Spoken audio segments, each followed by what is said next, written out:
ರಾಣಿ ಇವತ್ತಿನ ಸಂಚಿಕೆಯಲ್ಲಿ ಏನಾಗುತ್ತೆ ಅಂತ ನೋಡ್ಕೊಂಡು ಬರೋಣ. ಇಲ್ಲಿ ಕಾವೇರಿನ ಕೊಲ್ಲೋಕಂತ ಒಬ್ಬ ಕೈದಿ ಚಾಕುನ ಕಾವೇರಿ ಕುತ್ತಿಗೆ ಹಿಡಿದಿರ್ತಾಳೆ. ಆಗ ಕಾವೇರಿ, ಅಕ್ಕ ಏನು ಮಾಡ್ತಿದ್ದೀರಾ? ನೀವಲ್ಲ ನನ್ನೇ ಕೊಲೆ ಮಾಡೋಕ್ಕೆ ಪ್ರಯತ್ನ ಪಡ್ತಾ ಇದ್ದೀರಾ, ನಾನೇನು ಮಾಡಿದೆ ನಿಮಗೆ ಅಂತ ಕೇಳ್ತಿರ್ತಾಳೆ. ಆಗ ಕೈದಿ, ನಿನ್ನ ಪ್ರಶ್ನೆಗೆ ಆಮೇಲೆ ನಾನು ಉತ್ತರ ಕೊಡ್ತೀನಿ, ಫಸ್ಟ್ ನನಗೆ ಉತ್ತರ ಕೊಡು, ಕಾಂಚನ ಯಾರು ಅಂತ ಕೇಳ್ತಾಳೆ. ಆಗ ಕಾವೇರಿ, ಕಾಂಚನನ ನನಗೆ ಗೊತ್ತಿಲ್ಲ ಅಂತ ಹೇಳ್ತಾಳೆ. ಆಗ ಕೈದಿ, ಅಲ್ಲ 10 ವರ್ಷದಿಂದ ನೀನು ಇಲ್ಲೇ ಇದೆಯಾ, ಸೀನಿಯರ್ ಬೇರೆ, ನಿನಗೆ ಕಾಂಚನ ಯಾರು ಅಂದರೆ ಗೊತ್ತಿಲ್ವಾ? ಮರ್ಯಾದೆಯಿಂದ ನಿಜ ಹೇಳು. ಕಾಂಚನ ಇಲ್ಲಿಂದ ಹೋಗುವಾಗ ನಿನ್ನ ಹತ್ರ ಏನೋ ಮಾತಾಡಿದ್ಲು, ನಿಮ್ಮಿಬ್ಬರ ನಡುವೆ ಏನೋ ಮಾತುಕತೆ ನಡೆದಿದೆ, ಅದೆಲ್ಲ ಬೇಕು, ಅದೇನು ಅಂತ ಹೇಳು ಅಂತ ಕೇಳ್ತಾ ಇರುವಾಗ ಅಲ್ಲೊಬ್ಳು ಪೊಲೀಸು ಬರ್ತಾಳೆ. ಈ ಕೈದಿನ ನೋಡಿ, ಏನು ಮಾಡ್ತಿದ್ಯಾ ನೀನಿಲ್ಲಿ?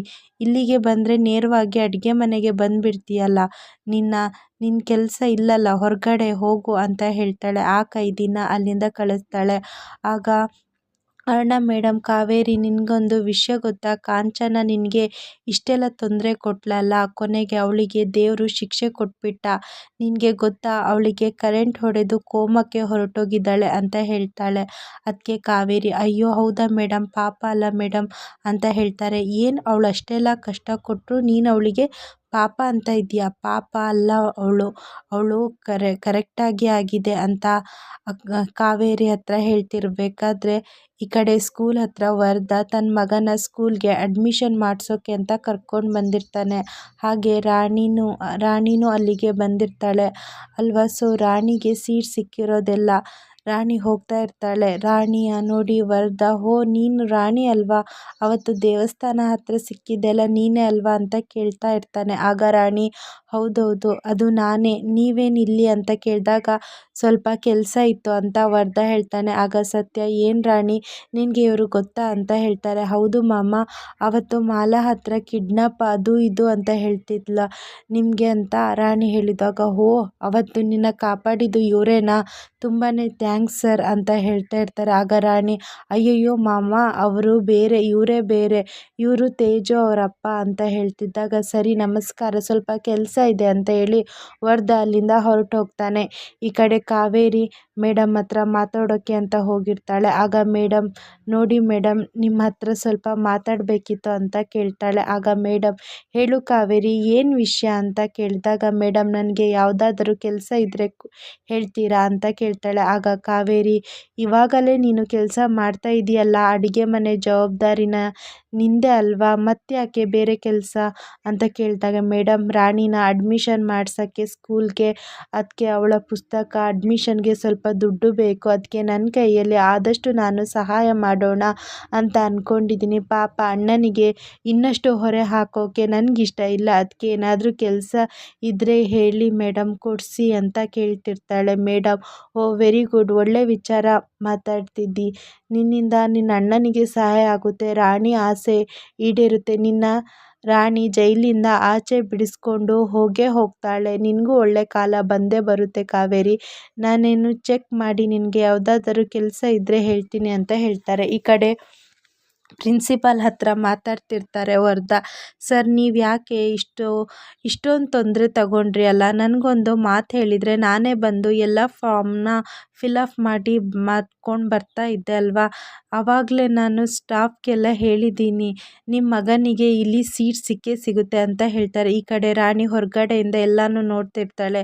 ರಾಣಿಗೆ ಮತ್ತು ಮಾಮಂಗೆ ತುಂಬಾ ಶಾಕ್ ಆಗುತ್ತೆ. ಆಗ ರಾಣಿ, ಸರ್ ಏನು ಮಾಡ್ತಾ ಇದ್ದೀರಾ, ನೀವಲ್ಲ ಆವಾಗಲೇ ನಾವು ಬಂದರೆ ನಮಗೆ ಸೀಟ್ ಕೊಡಲ್ಲ ಅಂತ ಹೇಳಿದ್ರಿ, ಆದರೆ ಇವಾಗ ತೇಜು ನನಗಿಂತ ಲೇಟಾಗಿ ಬಂದಿದ್ದಾನೆ, ಅವನಿಗೆ ಸೀಟ್ ಕೊಡ್ತೀನಿ ಅಂತ ಹೇಳ್ತಿದ್ದೀರಾ, ಇದು ಮೋಸ ಅಲ್ವಾ ಸರ್ ಅಂತ ಕೇಳ್ತಾಳೆ. ಆಗ ಪ್ರಿನ್ಸಿಪಾಲ್, ಇದು ನನ್ನ ಇಷ್ಟ, ಇದನ್ನೆಲ್ಲ ಪ್ರಶ್ನೆ ಮಾಡೋಕ್ಕೆ ನೀನು ಯಾರು ಅಂತ ಕೇಳ್ತಾರೆ. ಆಗ ರಾಣಿ, ಇಲ್ಲ ಸರ್ ನನಗೆ ಉತ್ತರ ಬೇಕು, ನೀವು ಈ ಥರ ಮಾಡಿದರೆ ತಪ್ಪಾಗುತ್ತೆ ಸರ್ ಅಂತ ಹೇಳ್ತಾ ಇರ್ತಾಳೆ. ಆಗ ವರದ, ಕರೆಕ್ಟ್ ರಾಣಿ, ನೀನು ಮಾತಾಡ್ತಾ ಇರೋದು ಅಲ್ಲ ಸರ್, ನೀವು ಈ ಥರ ಮಾಡೋದು ತಪ್ಪಲ್ವಾ, ಪಾಪ ಅವಳಿಗೆ ಎಷ್ಟೊಂದು ಓದಬೇಕು ಅಂತ ಆಸೆ ಇದೆ, ಆದರೆ ನೀವು ಈ ಥರ ಸೀಟ್ ಕೊಡಲ್ಲ ಅಂತ ಹೇಳಿದರೆ ತಪ್ಪಾಗುತ್ತೆ ಸರ್, ಮೊದಲು ಅವಳಿಗೆ ಸೀಟ್ ಕೊಡಿ, ಈ ಸ್ಕೂಲ್ ಟ್ರಸ್ಟಿಯಾಗಿ ನಾನು ಕೇಳ್ತಾ ಇದ್ದೀನಿ, ಇವಳಿಗೆ ಫ್ರೀ ಸೀಟ್ ಕೊಡೋಣ ಅಂತ ಹೇಳ್ತಾರೆ. ಅದಕ್ಕೆ ರಾಣಿ, ಬೇಡ, ನನಗೆ ಫ್ರೀ ಸೀಟ್ ಬೇಡ, ನನ್ನ ಪ್ರಶ್ನೆಗೆ ಉತ್ತರ ಬೇಕು ಅಂತ ರಾಣಿ ಹೇಳ್ತಾ ಇರ್ತಾಳೆ. ಅದಕ್ಕೆ ಪ್ರಿನ್ಸಿಪಾಲ್, ಏನವರು ಫ್ರೀ ಸೀಟ್ ಕೊಡ್ತೀನಿ ಅಂದರೆ ಕೊಬ್ಬು ತೋರಿಸ್ತೀಯ. ಈ ಬಡವರಿಗೆ ನಾಲ್ಗೆ ಸ್ವಲ್ಪ ಉದ್ದಾನೆ, ಪಾಪ ಬಡವರು ಅಂತ ಸಹಾಯ ಮಾಡೋಕ್ಕೆ ಬಂದರೆ ಈ ಥರ ಮಾತಾಡೋದು ನೀನಾ? ನಿನಗೆ ಉತ್ತರ ಬೇಕು, ಸೀಟ್ ಬೇಕು ಅಂತ ಕೇಳ್ತಾರೆ. ಅದಕ್ಕೆ ರಾಣಿ ನನಗೆ ಉತ್ತರನೇ ಬೇಕು ಅಂತ ಹೇಳ್ತಾಳೆ. ಅದಕ್ಕೆ ಪ್ರಿನ್ಸಿಪಾಲ್, ನಿನಗೆ ಯಾವ ಉತ್ತರ ಕೊಡೋ ಅವಶ್ಯಕತೆ ನನಗಿಲ್ಲ, ಮೊದಲು ಮರ್ಯಾದೆಯಿಂದ ಆಚೆ ಹೋಗು, ಇಲ್ಲ ಅಂದರೆ ನಾನು ಸೆಕ್ಯೂರಿಟಿನ ಕರೆದು ನಿನ್ನ ಆಚೆ ಹಾಕಿಸ್ತೀನಿ. ಚೋಟುದ್ದ ಇದೆಯಾ, ತಲೆ ಎಲ್ಲ ಮಾತಾಡ್ತೀಯ, ಮರ್ಯಾದೆಯಿಂದ ಆಚೆ ಹೋಗು ಅಂತ ಪ್ರಿನ್ಸಿಪಾಲ್ ಅವರು ಬೈತಾರೆ. ಆಗ ರಾಣಿ ಮತ್ತು ಮಾಮ ತುಂಬಾ ಬೇಜಾರು ಮಾಡಿಕೊಂಡು ಹೊರಗಡೆ ಬರ್ತಾರೆ. ಈ ಕಡೆ ಕಾವೇರಿ ಮೇಡಮ್ ಹತ್ರ ಮಾತಾಡಿ ಬರ್ತಾ ಇರ್ತಾಳೆ. ಆಗ ಅಲ್ಲಿ ಕೈದಿಯವಳು ಕೈ ಹಿಡಿದು ಎಳ್ಕೊಂಡು ಹೋಗಿ ಒಂದು ಕಡೆ ನಿಂತ್ಕೊಂಡು, ಏನು ಮೇಡಮ್ ಹತ್ರ ಹೋಗಿ ಕೆಲಸ ಕೇಳ್ತಾ ಇದ್ದೆ, ಏನಕ್ಕೆ? ನಿನಗೆ ದುಡ್ಡಿನ ಅವಶ್ಯಕತೆ ಇದೆಯಾ? ಹೊರಗಡೆ ನಿನಗೋಸ್ಕರ ಯಾರಿದ್ದಾರೆ? ಯಾರಿಗೆ ನೀನು ದುಡ್ಡು ಕಳಿಸ್ಬೇಕು ಅಂತೆಲ್ಲ ಪ್ರಶ್ನೆಗೂ ಒಂದೇ ಸಾರಿ ಕೇಳೋಕ್ಕೆ ಶುರು ಮಾಡ್ತಾಳೆ. ಆಗ ಕಾವೇರಿ ಅದನ್ನೆಲ್ಲ ನಿನಗೆ ಯಾಕೆ ನಾನು ಹೇಳಬೇಕು ಅಂತ ಕಾವೇರಿ ಹೇಳ್ತಿರ್ತಾಳೆ. ನನಗೆ ಹೇಳಲೇಬೇಕು, ಇನ್ಮೇಲೆ ನಾನು ಇಲ್ಲೇ ಇರ್ತೀನಿ, ಅದು ಯಾಕೆ ನೀನು ಸತ್ಯ ಮುಚ್ಚಿಡ್ತೀಯ ಅಂತ ನಾನು ನೋಡ್ತೀನಿ ಅಂತ ಕೈದಿ ಅವಳಿಗೆ ಹೇಳ್ತಿರ್ತಾಳೆ. ಈ ಕಡೆ ಸ್ಕೂಲ್ನಲ್ಲಿ ಪ್ರಿನ್ಸಿಪಾಲ್ ಪುಷ್ಪಾ ಮೇಡಮ್ನ ಕರೆಸಿರ್ತಾರೆ. ಆಗ ಪ್ರಿನ್ಸಿಪಾಲ್, ಇವರು ವರ್ಧಾ ಅಂತ, ಇವರ ಮಗ ತೇಜು, ಇವನು ಇನ್ಮೇಲೆ ಇಲ್ಲೇ ಓದ್ತಾನೆ, ಇವ್ರಿಗೆ ಏನೇನು ಬೇಕು ಎಲ್ಲ ಮಾಡಿಕೊಡಿ ಅಂತ ಹೇಳ್ತಾ ಇರ್ತಾರೆ. ಅದಕ್ಕೆ ಪುಷ್ಪಾ ಮೇಡಮ್, ಸರಿ ಆಯಿತು ಸರ್, ಹಾಗೆ ಮಾಡೋಣ, ನಾನೇನು ಎಲ್ಲ ಸ್ಟಾಫ್ ಹತ್ರ ಮಾತಾಡ್ತೀನಿ, ಆದರೆ ತುಂಬ ದಿನ ಆಯ್ತಲ್ವಾ, ಎಲ್ಲ ಪಾಠಗಳು ಮುಂದೆ ಹೋಗಿವೆ, ಪರವಾಗಿಲ್ಲ, ಸ್ಟಡಿ ಅವ್ರನ್ನಲ್ಲಿ ಸ್ವಲ್ಪ ಜಾಸ್ತಿ ಮಾಡಿಕೊಂಡು ಎಲ್ಲ ಕಂಪ್ಲೀಟ್ ಮಾಡಿದರೆ ಆಯಿತು ಅಂತ ಮಾತಾಡ್ತಾ ಇರ್ತಾರೆ. ಸ್ಕೂಲ್ ಹೊರಗಡೆ ರಾಣಿ ತುಂಬಾ ಬೇಜಾರು ಮಾಡ್ಕೊಂಡು ಹೋಗ್ತಾ ಇರ್ತಾಳೆ. ಆಗ ಮಾವನಿಗೆ, ಮಾವ ನಾನೇನಾದರೂ ತಪ್ಪು ಮಾತಾಡಿದ್ನ ನಾನು ಅವರಿಗೆ? ಆ ಥರ ಪ್ರಶ್ನೆ ಮಾಡಬಾರ್ದಿತ್ತ ಅಂತ ಕೇಳ್ತಾಳೆ. ಆಗ ಸತ್ಯ, ಇಲ್ಲಮ್ಮ, ನೀನು ಹೇಳಿದ್ದು ಕರೆಕ್ಟಾಗಿದೆ, ಆ ಪ್ರಿನ್ಸಿಪಾಲ್ ಮಾಡಿದ್ದು ತಪ್ಪು, ನಾವು ಪ್ರಶ್ನೆ ಮಾಡಿದ್ದು ಕರೆಕ್ಟಾಗಿದೆ, ನೀನೇನು ತಲೆ ಕೆಡಿಸ್ಕೋಬೇಡ ಅಂತ ಹೇಳ್ತಾ ಇರ್ತಾಳೆ. ಆಗ ರಾಣಿ, ಇಲ್ಲ ಮಾಮ, ನಾನು ಅಮ್ಮನಿಗೆ ಮಾತು ಕೊಟ್ಟಿದ್ದೀನಿ, ನಾನು ಚೆನ್ನಾಗಿ ಓದಿ ಲಾಯರ್ ಆಗಿ ನಿನ್ನ ಜೈಲಿಂದ ಆಚೆ ಬಿಡಿಸ್ಕೊಂಡು ಬರ್ತೀನಿ ಅಂತ ಅಮ್ಮನ ಹತ್ರ ಹೇಳಿದ್ದೀನಿ, ಆದರೆ ಇವಾಗ ನಾನು ಸ್ಕೂಲ್ಗೆ ಹೋಗಿಲ್ಲ, ಇಲ್ಲಾಂದರೆ ನಾನು ಹೇಗೆ ಮಾಮ ಲಾಯರ್ ಓದೋದು ಅಂತ ಕೇಳ್ತಾಳೆ. ಅದಕ್ಕೆ ಮಾಮ, ಯಾಕಮ್ಮ ತಲೆ ಕೆಡಿಸ್ಕೊಡ್ತೀಯ, ಇದೊಂದೇ ಸ್ಕೂಲಾ ಇರೋದು, ಬೇರೆ ಸ್ಕೂಲ್ಗೆ ಅಡ್ಮಿಷನ್ ಮಾಡಿಸಿದ್ರೆ ಆಯಿತು, ನಾನು ನಿನಗೆ ಮಾತು ಕೊಟ್ಟಿದ್ದೀನಲ್ವ, ಅದೇ ಥರ ನಾನು ಓದಿಸ್ತೀನಿ ಅಂತ ಹೇಳ್ತಾ ಇರ್ತಾರೆ. ಅದೇ ಟೈಮಿಗೆ ಅಲ್ಲಿ ತೇಜು ಬರ್ತಾನೆ. ಏನು ರಾಣಿ, ನೀನು ಹೋಗ್ತಾ ಇದೆಯಾ, ಈ ಸ್ಕೂಲ್ಗೆ ಬರಲ್ವಾ ಅಂತ ಕೇಳಿದಾಗ, ಇಲ್ಲ ತೇಜು, ನಾನು ಬರಲ್ಲ, ನೀನು ಇದೇ ಸ್ಕೂಲ್ನಲ್ಲಿ ಚೆನ್ನಾಗಿ ಓದ್ಕೋ ಅಂತ ಹೇಳಿ ಅಲ್ಲಿಂದ ಹೊರಟೋಗ್ತಾಳೆ. ಈ ಕಡೆ ರಾಣಿ ಮನೆ ಹತ್ರ ತುಂಬಾ ಬೇಜಾರು ಮಾಡ್ಕೊಂಡು ಕೂತಿರ್ತಾಳೆ.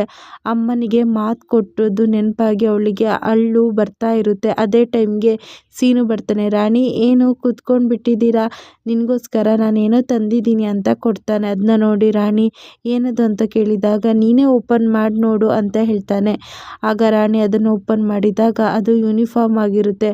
ಅದು ರಾಣಿ, ಅವತ್ತು ನಿನಗೂ ಸ್ಕೂಲ್ಗೆ ಹೋಗುವಾಗ ಲೋಹಿತ್ನ ಡ್ರೆಸ್ ಹಾಕ್ಕೊಂಡು ಹೋಗಿದ್ದೆಲ್ಲ, ಅದಕ್ಕೆ ನಿಮ್ಮ ಮಾವನಿಗೆ ಬೇಜಾರಾಗಿ ಹೊಸ ಯೂನಿಫಾರಮ್ ಹೊಲಿಸಿದ್ದಾನೆ ಅವರು, ಅದಕ್ಕೆ ಇವತ್ತು ಸರ್ಪ್ರೈಸ್ ಆಗಿ ಕೊಡೋಣ ಅಂತ ಬಂದಿದ್ದೆ, ಹೇಗಿದೆ ರಾಣಿ ನನ್ನ ಸರ್ಪ್ರೈಸ್ ಅಂತ ಹೇಳ್ತಾನೆ. ಅದಕ್ಕೆ ರಾಣಿ, ಇಲ್ಲ ಮಾಮ, ನಾನು ಇನ್ಮೇಲೆ ಸ್ಕೂಲ್ಗೆ ಹೋಗಲ್ಲ, ಸ್ಕೂಲಲ್ಲಿ ನನಗೆ ಸೀಟ್ ಕೊಡಲಿಲ್ಲ ಅಂತ ಹೇಳ್ತಾಳೆ. ಇದನ್ನು ಕೇಳಿ ಸರಳ, ಹಾಂ ಗೊತ್ತಿತ್ತು ನನಗೆ ಹೀಗೆ ಆಗುತ್ತೆ ಅಂತ, ನಿಮ್ಮಮ್ಮ ನಿನಗೆ ತಪ್ಪಾಗಿ ಹೆಸರಿಟ್ಟಿದ್ದಾಳೆ, ಆ ರಾಣಿ ಅಂತ ಅನ್ನೋದು ಇಟ್ಟಿದ್ರು, ದುರಾದೃಷ್ಟದ ರಾಣಿ ಅಂತ ಹೆಸರು ಇಡಬೇಕಿತ್ತು, ಆವಾಗಲೇ ನಿನಗೆ ಕರೆಕ್ಟಾಗಿ ಮ್ಯಾಚ್ ಆಗ್ತಾ ಇತ್ತು, ನಿನ್ನ ಮುಸುಡಿಗೆ ಈ ಸ್ಕೂಲ್ ಬೇರೆ ಕೇಡು, ಯೂನಿಫಾರ್ಮ್ ಬೇರೆ ಕೇಡು ಅಂತ ಹೀಯಾಳಿಸಿ ಮಾತಾಡ್ತಾ ಶುರು ಮಾಡ್ತಾಳೆ. ಆಗ ರಾಣಿಗೆ ತುಂಬಾ ಬೇಜಾರಾಗ್ತಾ ಇರುತ್ತೆ.